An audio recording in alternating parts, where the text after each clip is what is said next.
صحیح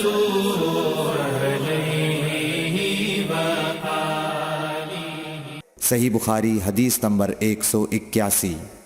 رسول کریم صلی اللہ علیہ وسلم جب عرفہ سے لوٹے تو پہاڑ کی گھاٹی کی جانب مڑ گئے اور رفع حاجت کی۔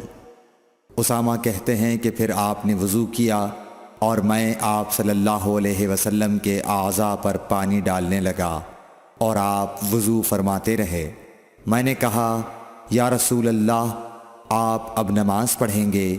آپ نے فرمایا نماز کا مقام تمہارے سامنے یعنی مزدلفہ میں ہے، وہاں نماز پڑھی جائے گی۔ صحیح بخاری حدیث نمبر 182۔ مغیرہ بن شعبہ رضی اللہ عنہ ایک سفر میں رسول کریم صلی اللہ علیہ وسلم کے ساتھ تھے۔ وہاں آپ رفع حاجت کے لیے تشریف لے گئے۔ جب آپ واپس آئے، آپ نے وضو شروع کیا تو مغیرہ بن شعبہ آپ کے اعضائے وضو پر پانی ڈالنے لگے۔ آپ صلی اللہ علیہ وسلم وضو کر رہے تھے۔ آپ نے اپنے منہ اور ہاتھوں کو دھویا، سر کا مسح کیا اور موزوں پر مسح کیا۔ صحیح بخاری حدیث نمبر 183۔ عبداللہ بن عباس رضی اللہ تعالی عنہ نے رات رسول کریم صلی اللہ علیہ وسلم کی زوجہ مطہرہ اور اپنی خالہ میمونہ رضی اللہ عنہا کے گھر میں گزاری۔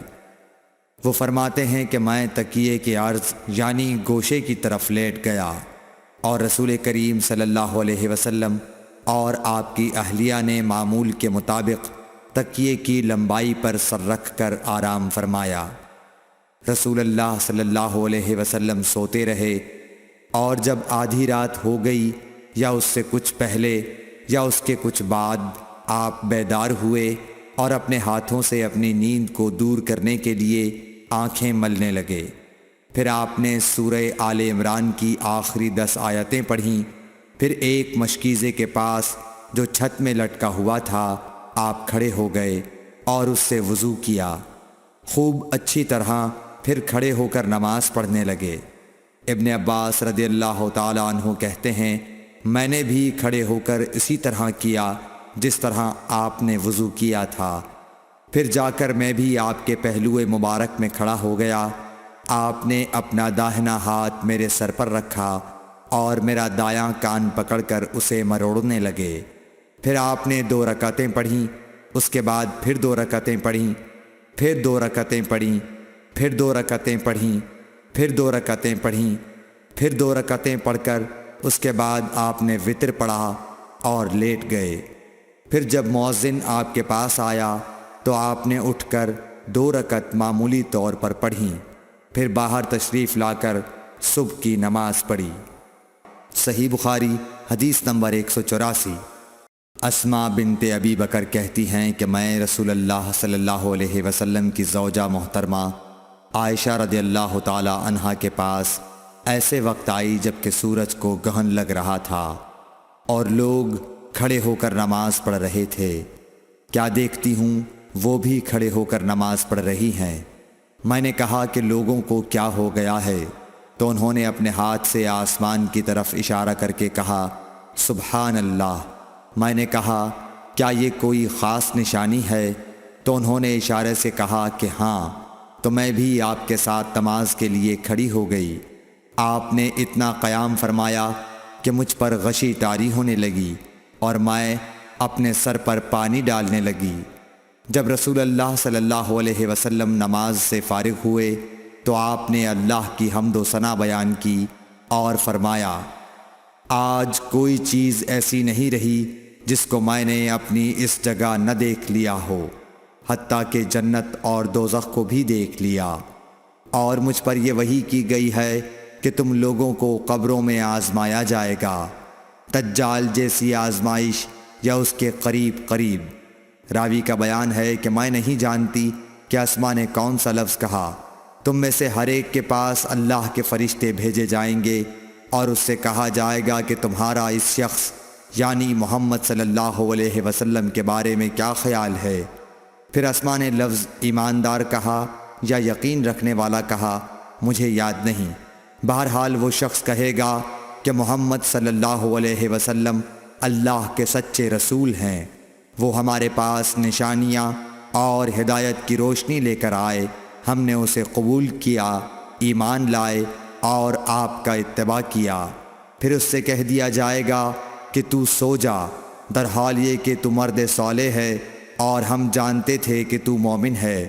اور بہرحال منافق یا شکی آدمی، اسما نے کون سا لفظ کہا مجھے یاد نہیں، جب اس سے پوچھا جائے گا کہے گا کہ میں کچھ نہیں جانتا، میں نے لوگوں کو جو کہتے سنا وہی میں نے بھی کہہ دیا۔ صحیح بخاری حدیث نمبر 185۔ ایک آدمی نے عبداللہ بن زید رضی اللہ تعالیٰ عنہ جو عمرو بن یحییٰ کے دادا ہیں سے پوچھا کہ کیا آپ مجھے دکھا سکتے ہیں کہ رسول اللہ صلی اللہ علیہ وسلم نے کس طرح وضو کیا ہے؟ عبداللہ بن زید رضی اللہ تعالیٰ عنہ نے کہا کہ ہاں۔ پھر انہوں نے پانی کا برتن منگوایا، پہلے پانی اپنے ہاتھوں پر ڈالا اور 2 مرتبہ ہاتھ دھوئے، پھر 3 مرتبہ کلی کی، 3 بار ناک صاف کی، پھر 3 دفعہ اپنا چہرہ دھویا، پھر کوہنیوں تک اپنے دونوں ہاتھ 2 مرتبہ دھوئے، پھر اپنے دونوں ہاتھوں سے اپنے سر کا مسح کیا، اس طور پر اپنے ہاتھ پہلے آگے لائے پھر پیچھے لے گئے، مسح سر کے ابتدائی حصے سے شروع کیا، پھر دونوں ہاتھ گدی تک لے جا کر وہیں واپس لائے جہاں سے مسح شروع کیا تھا، پھر اپنے پیر دھوئے۔ صحیح بخاری حدیث نمبر 186۔ عمرو بن حسن نے عبداللہ بن زید رضی اللہ تعالیٰ عنہ سے رسول اللہ صلی اللہ علیہ وسلم کے وضو کے بارے میں پوچھا تو انہوں نے پانی کا طشت منگوایا اور ان پوچھنے والوں کے لیے رسول اللہ صلی اللہ علیہ وسلم کا سا وضو کیا۔ پہلے طشت سے اپنے ہاتھوں پر پانی گرایا، پھر 3 بار ہاتھ دھوئے، پھر اپنا ہاتھ طشت میں ڈالا اور پانی لیا، پھر کلی کی، ناک میں پانی ڈالا، ناک صاف کی 3 چلوؤں سے، پھر اپنا ہاتھ طشت میں ڈالا اور 3 مرتبہ منہ دھویا، پھر اپنے دونوں ہاتھ کوہنیوں تک دوبارہ دھوئے، پھر اپنا ہاتھ طشت میں ڈالا اور سر کا مسح کیا، پہلے آگے لائے پھر پیچھے لے گئے 1 بار، ٹخنوں تک اپنے دونوں پاؤں دھوئے۔ صحیح بخاری حدیث نمبر 187۔ ابو جحیفہ رضی اللہ تعالیٰ عنہ کہتے تھے کہ ایک دن رسول اللہ صلی اللہ علیہ وسلم ہمارے پاس دوپہر کے وقت تشریف لائے تو آپ کے لیے وضو کا پانی حاضر کیا گیا، جس سے آپ نے وضو فرمایا۔ لوگ آپ کے وضو کا بچا ہوا پانی لے کر اسے اپنے بدن پر پھیرنے لگے۔ آپ نے ظہر کی 2 رکعتیں ادا کیں اور عصر کی بھی 2 رکعتیں، اور آپ کے سامنے آڑ کے لیے ایک نیزہ تھا۔ صحیح بخاری حدیث نمبر 188۔